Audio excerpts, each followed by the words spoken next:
On s'éloigne un instant de Bruxelles pour évoquer l'ouverture de ce procès tant attendu, celui des attentats de Paris. Le 13 novembre 2015, 130 personnes ont perdu la vie, plus de 400 ont été blessées. Cela donne une idée du nombre de personnes qui se sont constituées partie civile. Des Bruxellois sont sur place pour assister à ce procès. On sait qu'il y a des liens étroits entre ces attentats de Paris et ceux qui frapperont Bruxelles quelques mois plus tard. Alors Camille Tanquin, vous n'êtes pas à Paris, mais vous avez suivi ce premier jour d'audience pour nous depuis Bruxelles. Alors on peut dire qu'il est hors norme, historique, gigantesque. Les mots ne manquent pas pour qualifier ce procès qui vient de s'ouvrir. Oui, il s'est ouvert d'ailleurs avec un peu de retard, mais il devrait se terminer aujourd'hui vers 20h. Ce sera comme ça du mardi au vendredi pendant environ 9 mois. Et les premiers jours ici, donc dans cette semaine, sont consacrés aux constitutions des parties civiles. Il devrait y en avoir plus ou moins 1800. C'est énorme. On doit les énoncer une par ordre alphabétique. Ça va prendre beaucoup de temps. L'audience du jour a d'ailleurs déjà été suspendue vers 17h. Un des accusés a fait un malaise, mais l'audience vient de reprendre il y a quelques minutes. Et les auditions des victimes et des témoins commenceront, elles, fin du mois. Ça devrait durer tout le mois d'octobre. Pour ce premier jour sur place, il y avait notamment Philippe Van Steenkist, le président d'OV Europe. Donc c'est l'association qui s'occupe des victimes de terrorisme. Il nous explique qu'une salle spéciale a été mise en place pour les victimes lors du procès. Nous l'avons joint cet après-midi. Je vous propose de l'écouter.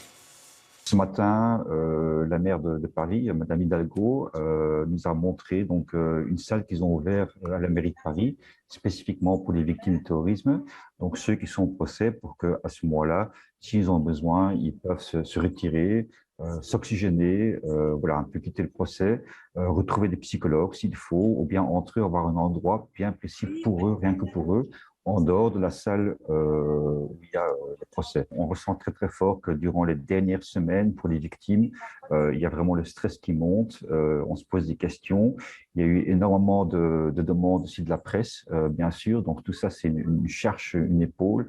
Sur les épaules, c'est quelque part un stress qui monte.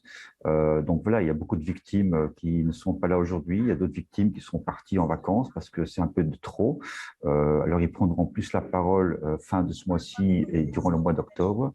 Donc aujourd'hui, c'était principalement les représentants des victimes, donc les avocats qui étaient présents.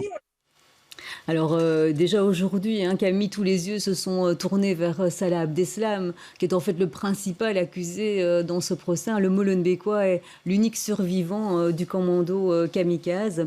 Alors la question, c'est de savoir est-ce qu'il va sortir de son mutisme. Il a fait une très brève déclaration aujourd'hui. Oui, Salah Abdeslam est arrivé vers 12h45 et il s'est exprimé quand on lui a demandé de décliner son identité.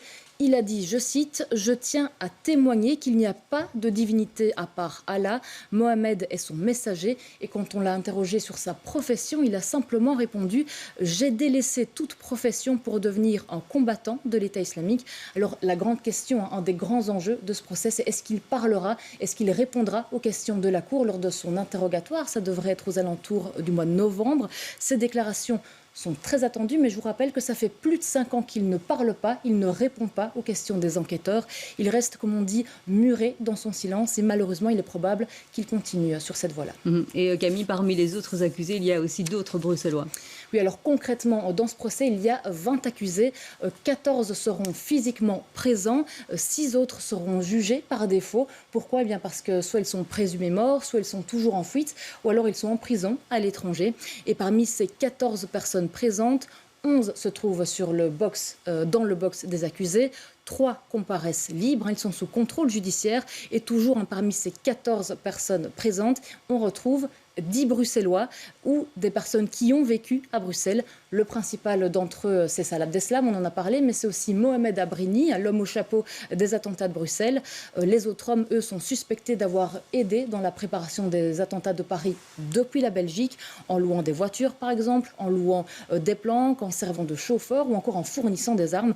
On va donc beaucoup parler de la Belgique durant ce procès. On le sait, c'est la même cellule terroriste qui a frappé Paris et Bruxelles. 6 des 20 accusés sont d'ailleurs aussi poursuivis chez nous pour les attentats du 22 mars 2016. Merci Camille Tanquin d'être venue relater cette première journée d'audience du procès des attentats de Paris.